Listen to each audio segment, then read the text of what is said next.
Jadi tertekan sekali. Mama itu telah menjual semua perhiasan dan pakaiannya untuk pendidikan kamu. Jual. Untuk kita katanya. Jual.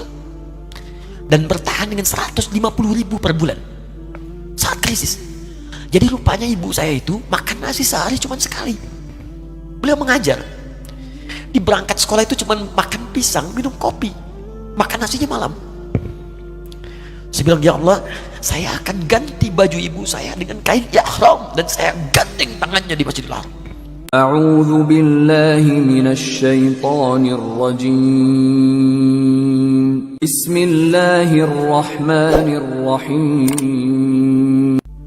Saya katakan pada ibu saya, bahkan Allah akan turunkan saat di dunia. Ayah saya meninggal saat saya masuk pesantren. Dan baiknya saya rasakan luar biasa. Beliau mengajar di musalla kecil dulu, sekarang jadi masjid. Itu saya selalu di bawah. Beliau mengajar, saya tidur. Sekarang gantian saya mengajar, beliau tidur. Dan kadang di pangku, gendong sampai pulang. Saya pernah sengaja pura-pura tidur untuk ingin tahu apa yang dikerjakan ayah saya di jalan. Jaga betul supaya nggak bangun. Begitu saya disimpan di kasur dan bangun, diajak bercanda. Saya mau masuk pesantren, beliau nggak sempat ngantar. Saya bertemu, beliau menangis, peluk saya, minta maaf, nggak bisa ngantar ke pesantren. Saya belum mengerti apapun saat itu. Saya bertekad, insya Allah saya belajar dengan sungguh-sungguh. Sepekan, 2 pekan saya dapat panggilan pulang. Saya tanya pada kakak saya yang ikut, sekarang ada di sini, di mana ayah? Beliau nggak jawab. Sampai di Bandung, paman saya, beliau sekarang Sekom MUI Jawa Barat, langsung menyampaikan, nampaknya nggak akan terkejar sampai sana, mungkin sudah dimakamkan. Saya ngerti, paham saat itu bahwa beliau telah wafat. Maka saya pulang. Maghrib saya sampai, saya dapati ibu di ruangan tengah. Saya datangi, saya menahan tangis, tidak menangis sedikit pun untuk membahagiakan ibu saya. Saya datang, saya peluk, saya temani tidurnya. Itu pertemuan saya dengan ayah saya terakhir di mimpi. Saya bermimpi melihat sudah pakai kemeja, tersenyum, mendadahi saya. Sudah. Besoknya saya cari ke kamar, ternyata Allahu Akbar, apa yang selama ini saya pelajari di pesantren, kitabnya sudah ada di kamar semua, sudah disiapkan.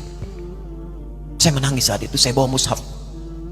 Jadi bapak saya, ayah saya, itu bajunya pun saat wafat dibagikan kepada sahabat-sahabatnya. Bajunya, kitab-kitab ini dibagikan. Ibu saya menunjukkan kemudian ada jam yang nanti nak pakai. Saya bilang, simpanlah. Saya bawa mushaf.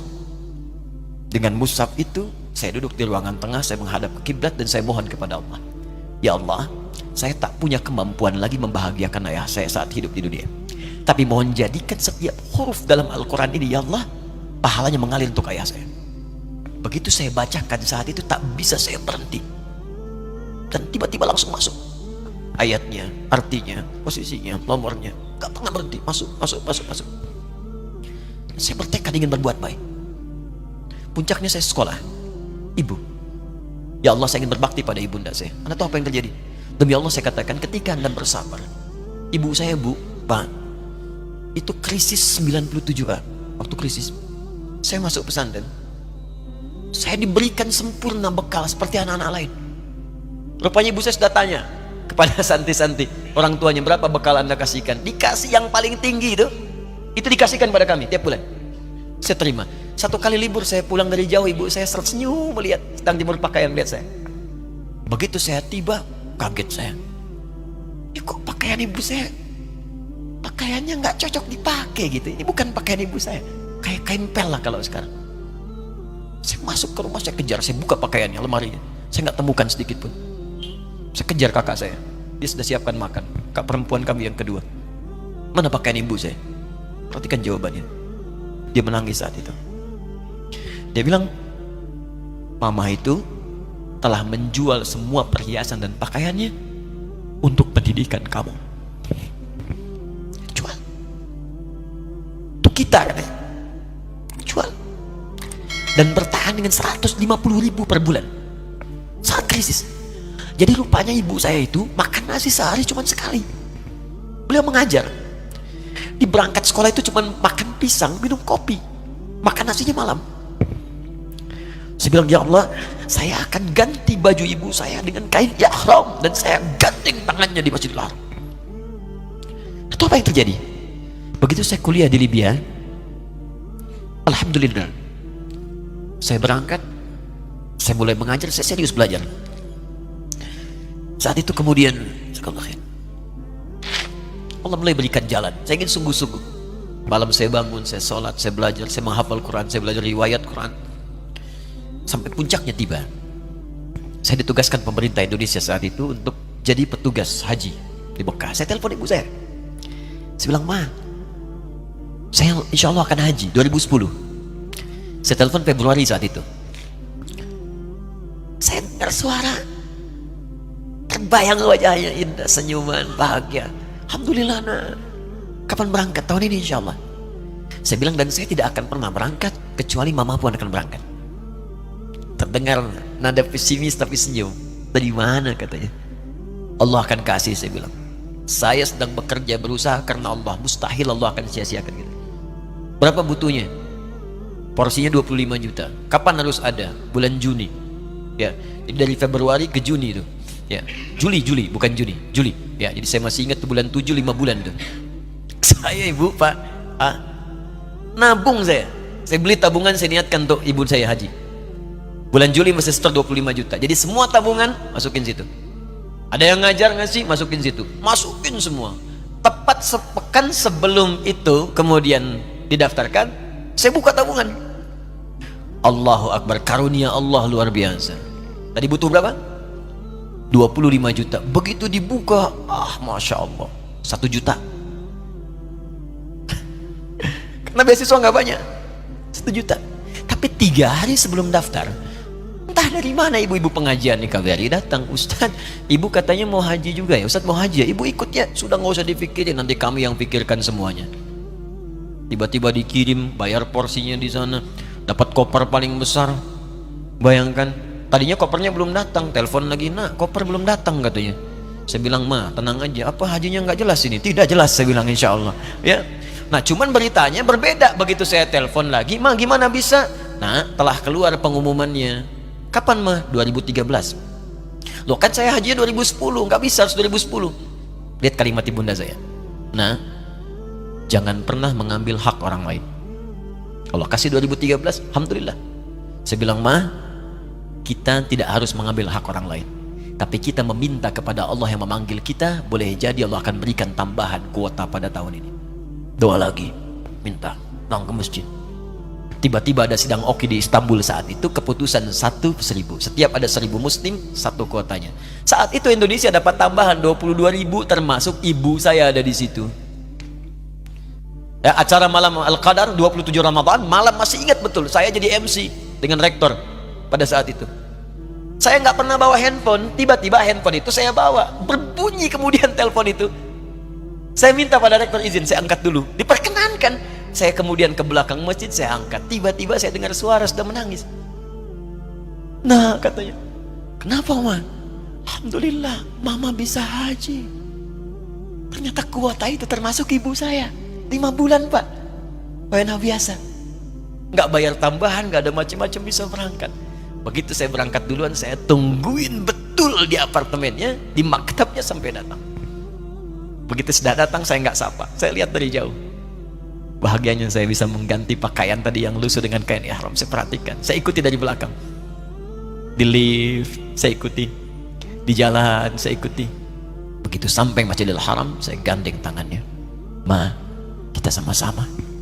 Labbaik Allahumma labbaik. Labbaik la syarika lak labbaik. Saya tawaf, saya gandeng ibu saya lindungi supaya dapat kenikmatan dalam tawafnya. Begitu saya rasakan bagaimana Sayyidah Hajar bekerja keras untuk Ismail. Saya balas di situ. Saya gandeng tangan yang kanan. Saya minta pada Allah, muliakan ibu saya, ya Allah, muliakan ibu saya, muliakan. Berikan saya kesempatan membahagiakannya. Cuman yang kanan digandeng, yang kiri kosong. Karena sudah tidak ada. Jadi ketika Anda belajar pun untuk menjadi ulama, Allah akan muliakan Anda. Orang tua Anda akan dapat bagiannya. Yang hafal Quran itu Musa, yang bisa haji bapak ibunya. Kemarin saya jadi Amirul Hajj dari kedutaan Saudi berangkat, membawai 350 orang rombongan. Siapa yang saya bawa? Ahli Quran, yang hafal Quran anak-anaknya. Ahmad Kamil, yang haji, pengajarnya, murabbinya, ibunya, temannya, banyak yang berangkat. Yang berangkat siapa? Calon ulama. Dijadi ulama itu, jangankan sudah jadi, kalau benar caranya, baru bergerak pun Allah pasti akan jaga. Kalau benar caranya. Di satu pertanyaan tadi, pilih mana orang soleh atau ulama? Jangan pisahkan. Karena jadi ulama itu adalah tingkat tertinggi bagian dari orang soleh. Jadi mesti ada yang jadilah di keluarga. Pilih satu mungkin ahli Quran, kedua ahli hadis, yang lain dunia, tapi dunia diniatkan membantu ibadah. Jadi arsitek buat bangun masjid, bangun pesantren, pahala banyak. Insya Allah akan dibuka oleh Allah. Insya Allah. Ada kurang lebih begitu ya. Satu pertanyaan tadi, ya, apa beda antara orang soleh dengan ulama? Wallahu ta'ala alam bissawab. Hati saya sedih. Yang pertama, menyimak perjuangan orang tua Ustadz, Masya Allah. Semoga ayah jadi ahli surga, ibu pun dimuliakan dunia akhirat. Tapi dari tadi saya sedih sekali.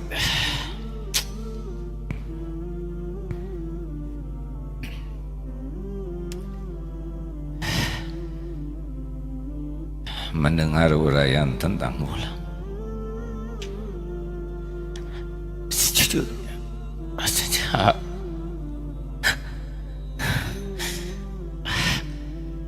sepertinya jauh sekali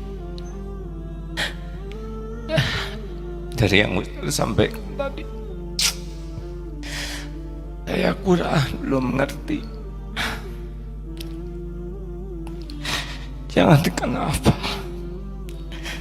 bahasa Arab juga tidak fasih. Ilmu kita jauh. Gimana Ustaz? Nggak kepikir punya posisi seperti sekarang ini. Tapi kalau kriteria ulama seperti tadi,